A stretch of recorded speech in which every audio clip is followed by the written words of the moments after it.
우리 함께 볼 성경 말씀은 사사기 7장 1절에서 14절의 말씀입니다. 사사기 7장 1절에서 14절의 말씀입니다.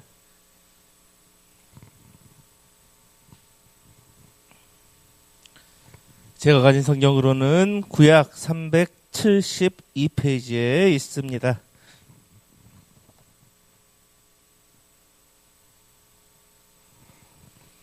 다 찾으신 줄 알고 우리 한 목소리로 함께 봉독하겠습니다.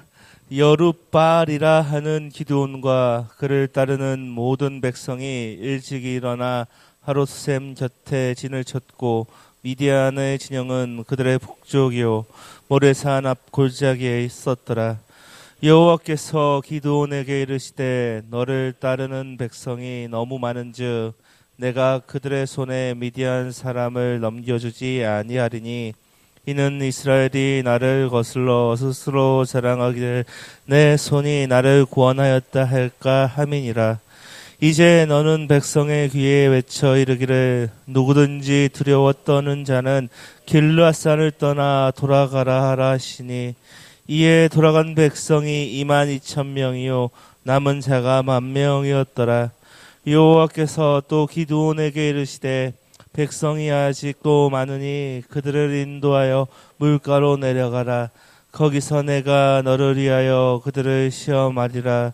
내가 누구를 가리켜 내게 이르기를 이 사람이 너와 함께 가리라 하면 그는 너와 함께 갈 것이요 내가 누구를 가리켜 내게 이르기를 이 사람은 너와 함께 가지 말 것이니라 하면 그는 가지 말 것이니라 하신지라. 이에 백성을 인도하여 물가에 내려가매 여호와께서 기드온에게 이르시되 누구든지 개가 핥는 것 같이 혀로 물을 핥는 자들은 너는 따로 세우고 또 누구든지 무릎을 꿇고 마시는 자들도 그와 같이 하라 하시더라. 손으로 움켜 입에 대고 핥는 자는 수는 300명이요 그 외의 백성은 다 무릎을 꿇고 물을 마신지라. 여호와께서 기드온에게 이르시되 내가 이 물을 핥아먹은 300명으로 너희를 구원하여 미디안을 내 손에 넘겨주리니 남은 백성은 각각 자기의 처소로 돌아갈 것이니라 하시니 이에 백성이 양식과 나팔을 손에 든지라. 기드온이 이스라엘 모든 백성을 각각 그 장막으로 돌려보내고 그 300명은 머물게 하니라.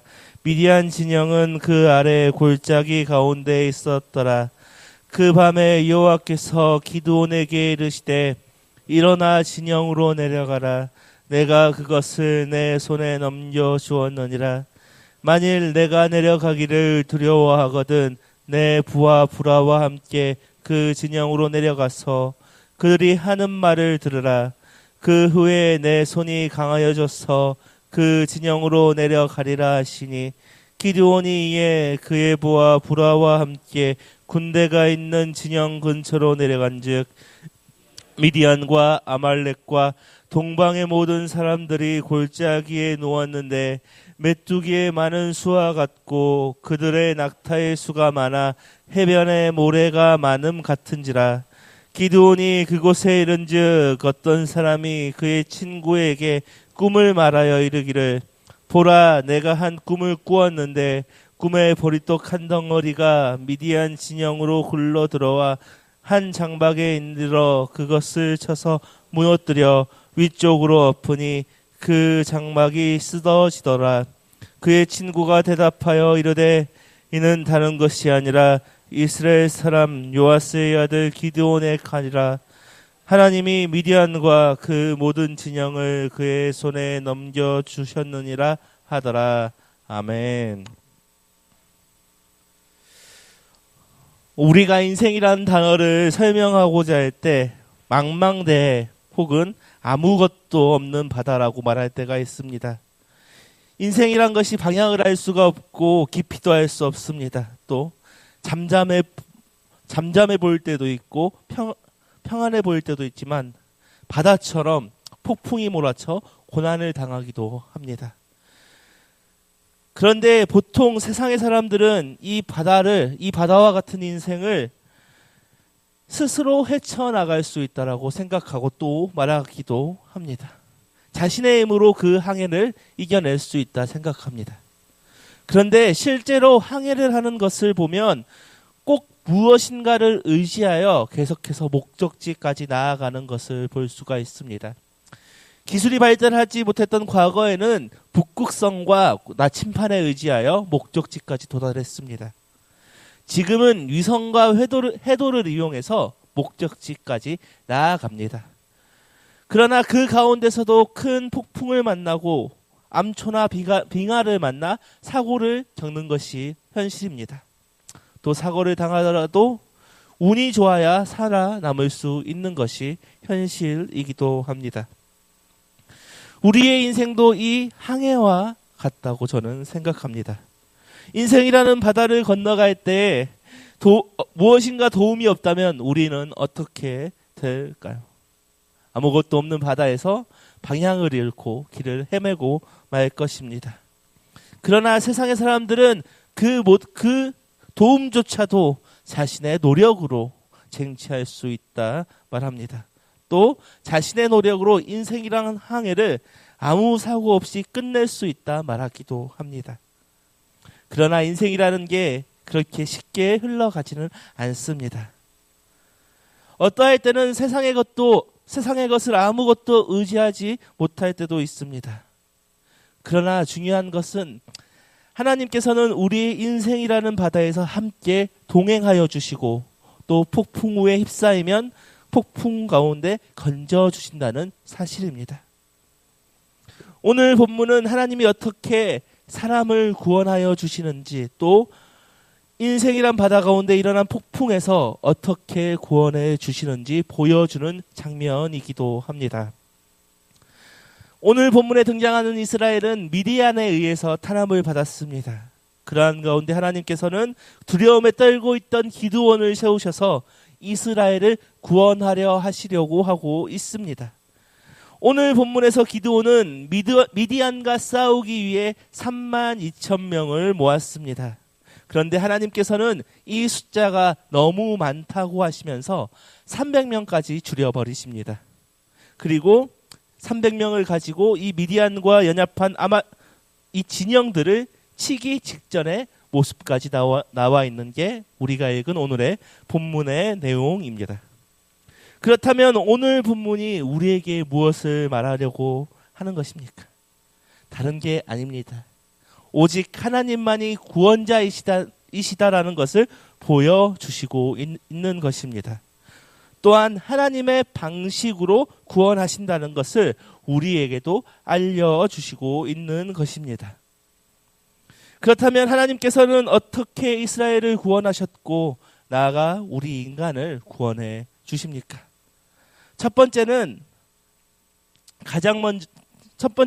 하나님께서는 사람의 자랑을 제거하신다는 것입니다.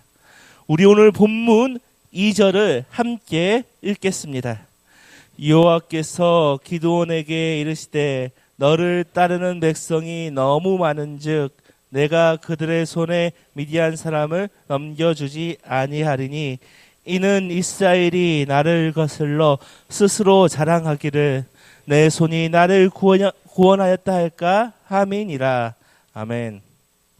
오늘 본문에서 기드온과 그를 따르는 백성들은 미디안을 치기 위해 모여 있습니다. 그러한 상황 가운데 하나님은 기드온에게 당황스러운 이야기를 하십니다. 우리가 읽은 1절에서 하나님은 기드온에게 백성들이 너무 많다라고 말씀하셨습니다. 그렇다면 왜 이렇게 말씀하셨을까요? 2절에서 그 답을 계속해서 이야기하십니다. 이스라엘이 나를 거슬러 스스로 자랑하기를 내 손이 나를 구원할까 함이라. 다시 말해 이스라엘 백성들이 하나님께서 구원하신 것이 아니라 스스로가 구원했다 자랑할까 이렇게 말씀하신 것입니다. 오늘 본문에서 이스라엘에게 이 말씀은 매우 황당한 일일 것입니다. 당장 눈앞에 미디안 군대가 12만이 있습니다. 그것에 대항하기 위해 겨우 32,000명을 모아왔습니다. 그런데 이 숫자 너무 많다라고 이야기하십니다. 그럼에도 불구하고 오늘 본문에서 기드온은 하나님의 말씀에 순종하고 있습니다. 오늘 본문 3절을 보면 기드온은 이렇게 외칩니다. 두려워 떠는 자는 길르앗산을 떠나 돌아가라. 그리고 그 말을 듣고 22,000명이 떠났습니다. 10,000명만 남아있는 상황입니다. 이러한 상황이면 사람들은 보통 불안에 떨기 마련입니다. 일이 제대로 되지 않을까? 또 내가 패배를 겪지 않을까? 그러한 걱정들이 몰아쳐 들어옵니다. 그러나 오늘 본문에서 하나님은 승리보다 사람의 자랑을 제거하고 계시다는 것입니다. 우리도 마찬가지입니다. 우리가 문제가 생기면 어떻게 합니까? 이 문제를 해결하기 위해 이 상황과 환경을 뛰어넘는, 문제를 뛰어넘는 능력과 은혜를 간구합니다. 또한 더 좋은 것을 달라고 간구하기도 합니다. 그런데 하나님께서는 반대로 하실 때가 있습니다. 내가 의지하던 것을 내려놓게 하시고 내가 붙잡았던 것을 줄이게 하십니다. 또 내가 자랑했던 것을 무너지게 하시기도 합니다. 왜 그렇게 하셨을까요? 하나님은 우리를 버리셨기 때문에 하신 것이 아닙니다. 하나님께서는 그렇게 하여야만이 사람이 하나님을 더욱 붙잡기 때문에 그렇게 하신 것입니다. 혹시 지금 내 삶에 줄어든 것이 있습니까? 혹은 잃어버린 것이 있습니까? 이전에 의지하던 것이 더 이상 의지할 수 없게 된 것이 있지 않습니까? 그 순간 하나님께서는 우리를 떠나신 것이 아니라 우리가 하나님만 붙들 수 있도록 우리를 이끌고 계신 것입니다. 하나님께서는 우리의 자랑을 제거하심으로 우리의 시선을 사람에게서 하나님께로 돌리십니다. 그러므로 하나님은 사람의 자랑을 제거하여 주십니다. 하나님만이 우리의 구원자이시기 때문입니다. 두 번째는 하나님은 하나님의 능력으로 구원해 주신다는 것입니다. 오늘 본문 7절을 함께 읽겠습니다. 여호와께서 기드온에게 이르시되 내가 이 물을 핥아 먹은 300명으로 너희를 구원하며 미디안을 내 손에 넘겨주리니 남은 백성은 각각 자기의 처소로 돌아갈 것이니라 하시니 아멘. 이제 22,000명은 돌아가고 10,000명만 남은 상황입니다. 사람의 생각으로는 여기서 더 줄이면 안 될 것 같습니다. 그런데 오늘 본문에서 하나님은 하나님의 능력을 통해 구원하시기 위해 군사들을 더 줄이고 계십니다. 오늘 본문 4절에서는 하나님은 기드온에게 아직도 많으니라고 말씀하십니다. 그리고 물가로 데려가 물을 떠 입에 대고 마신 300명만 남기고 다 돌로 보냈습니다. 그리고 오늘 우리가 읽은 본문 7절의 말씀을 통해 300명으로 너희를 구원하며 라고 말씀하십니다. 어떤 분들은 이 장면을 보고 전투력 혹은 경계심이 뛰어난 사람을 남길 것이다 말합니다. 그런데 그것보다 더 중요한 것은 300명으로 구원하겠다는 하나님의 선택입니다. 하나님은 오늘 본문에서 훌륭한 군사를 선발하고 계신 것이 아닙니다. 사람의 힘을 의지할 수 없도록 군사의 수를 계속해서 줄이고 계신 것입니다. 만약 이 300명이 정말로 뛰어난 군사들이었다면 이스라엘 백성들은 그 군사들 때문에 이겼다 말했을 것입니다. 하나님은 그런 자랑조차 남기지 않으시려고 하신 것입니다. 8장을 보면 이때 모인 미디안의 병사 수가 13만 5천 명이라고 나옵니다. 이제 13만 5천 대 300명의 싸움입니다. 인간적으로 승리를 기대할 수 없는 싸움입니다. 그러나 그곳에서는 하나님이 분명히 일하신다는 사실입니다. 사도 바울은 고린도전서 1장을 통해 하나님은 약한 자를 택하셔서 강한 것을 부끄럽게 하신다고 말합니다. 하나님은 사람의 능력이 아니라 하나님의 능력이 드러나는 방법으로 일하십니다. 우리도 마찬가지입니다. 우리가 종종 나의 능력이 부족하다 생각하고 좌절하고 낙심하고 맙니다. 가진 것이 적고 경험이 부족하고 조건이 부족하다 생각합니다. 그러나 하나님은 뛰어난 사람을 찾으시지 않으십니다. 오직 하나님만을 의지하는 사람을 찾으십니다. 반대로 생각하면 우리가 가진 것이 많고 능력이 뛰어날 때 조심해야 합니다. 그러할 때 하나님보다 나의 실력과 경험을 의지할 때가 있기 때문입니다. 하나님은 성경을 통해 분명히 말씀하여 주십니다. 약한 자를 사용하셔서 강한 자를 부끄럽게 하신다. 작은 것으로 큰 일을 이루시고 사람의 계산과 방법을 넘어 역사하여 주신다는 사실입니다. 그렇기에 우리는 우리의 시선을 하나님께 두어야 합니다. 하나님은 오직 하나님 자신의 능력만으로 사람을 구원해 주십니다.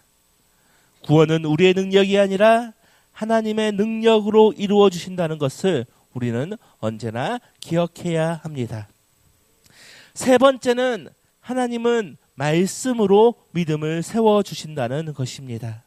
우리가 조금 길지만 9절에서 11절 상반절까지 함께 읽겠습니다. 그 밤에 여호와께서 기드온에게 이르시되 일어나 진영으로 내려가라. 내가 그것을 내 손에 넘겨주었느니라. 만일 내가 내려가기를 두려워하거든 내 부하 부라와 함께 그 진영으로 내려가 그들이 하는 말을 들으라. 아멘. 이제 전투에 들어가기 위한 인원은 이제 기드온과 300용사뿐입니다. 어쩌면 이들의 마음은 매우 불안했을 것입니다. 성경에 이렇게 나와 있습니다. 눈앞에 메뚜기처럼 수많은 군대가 진을 치고 있었다. 사람의 생각으로는 승산이 없어 보입니다. 하지만 하나님께서는 그 순간 이미 내가 그것을 내 손에 넘겨주었다라고 선언하셨습니다. 그럼에도 불구하고 기드온의 마음은 어떠했을까요? 여전히 그의 마음에는 두려움이 남아 있었습니다. 그러나 오늘 본문에서 하나님은 이러한 기드온을 책망하지 않으십니다. 오히려 그의 연약함을 아시고 믿음을 세워주고 계십니다. 하나님께서 만일 내가 두려워하거든이라 말씀하시며 기드온의 마음을 인정해 주시고 있습니다. 그리고 그의 부하 부라와 함께 미디안 진영으로 내려가 그들이 하는 말을 들으라 하십니다. 기드온은 부라와 기드온 진영 가까이 갔습니다. 그런데 한 병사들의 이야기 소리가 들려옵니다. 한 병사가 꿈을 꾸었는데 보리떡 한 덩이가 굴러와 장막을 무너뜨린다는 꿈이었습니다. 그러자 그 옆에 있던 친구가 이렇게 대답합니다. 오늘 본문 14절을 보면 이렇게 기록되어 있습니다. 그의 친구가 대답하여 이르되 이는 다른 것이 아니라 이스라엘 사람 요아스의 아들 기드온의 칼이라. 하나님이 미디안과 그 모든 진영을 그의 손에 넘겨주셨느니라 하더라. 아멘. 중요한 것은 이 말이 적군에게서 나왔다는 것입니다. 기드온은 하나님의 말씀을 듣고도 두려워했지만 정작 미디안 군사들은 하나님께서 자신들을 넘겨주었다는 사실을 두려워하고 있는 것입니다.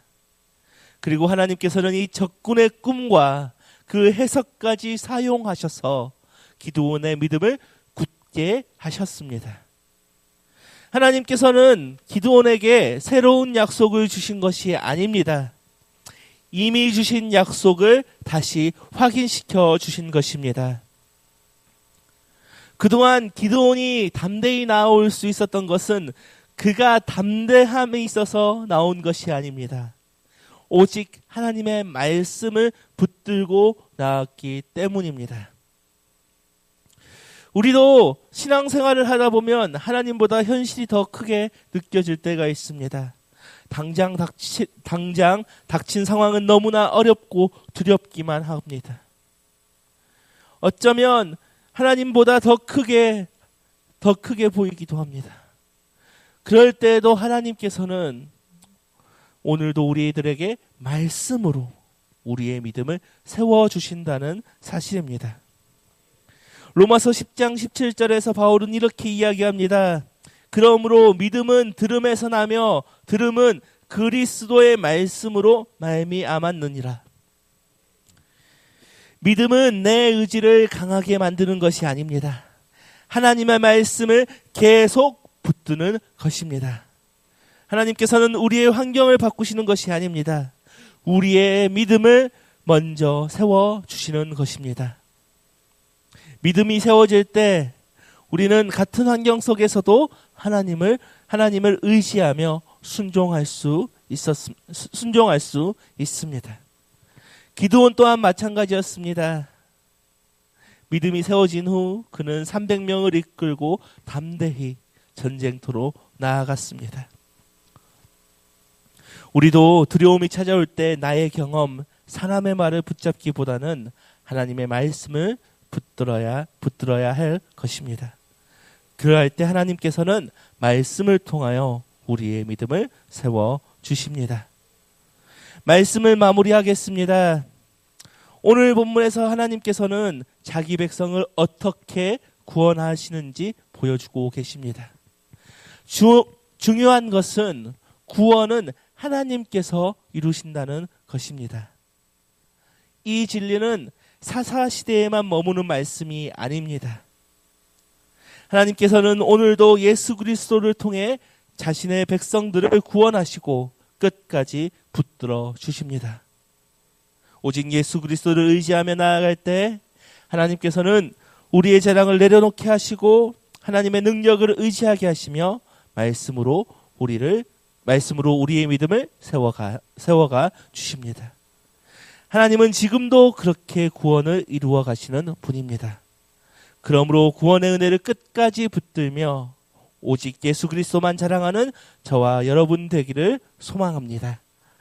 이 시간 오늘 말씀을 붙들고 주님 오직 그리스도만 자랑하는 우리들이 되게 해주시옵소서.